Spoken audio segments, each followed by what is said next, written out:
Alumna sa University of the Philippines-Cebu nag-rank 1 sa 2023 Licensure Examination for Teachers Secondary Level. Laing lima ka mga bagong magtutudlo gikan sa Central ug Eastern Visayas, nalakip usab sa top 10. Samtang 24 usab ka mga bagong magtutudlo sa elementary level ang nakasud sa top 10 nga gikan sa Central Visayas. Ani ang report.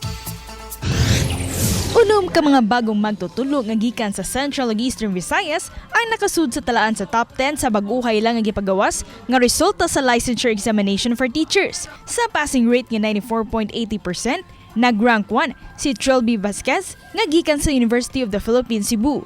Samtang 7th placer sila si Sheena Nodado sa Saliman University o Giancarlo Teves sa Cebu Normal University nga pareho na ko og passing rate nga 93.40%.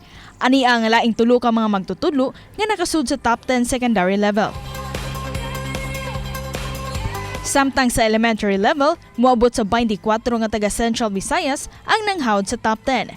Nakatungtong sa top 3 sila si Maricho Abrigana sa CTU Argao Campus ug si Teresa Inarli nga taga Saliman University kinsa nakakuha og 94%.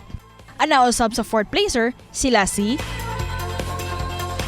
Samtang nabutang sa 5th placer, si Jeline Aparilla nga taga Bohol State University Kandihay Campus, kinsa nakakuha og 93.60%. 6th placer usab, si Nevea Mendez nga taga CNU nga nakakuha og 93.40%. Samtang 7th placer, sila si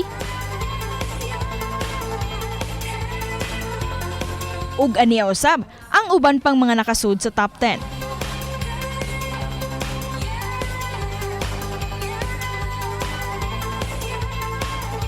Oba ni Clans Gabutin, ako si Orchid Silapinko, GMA Regional TV Live.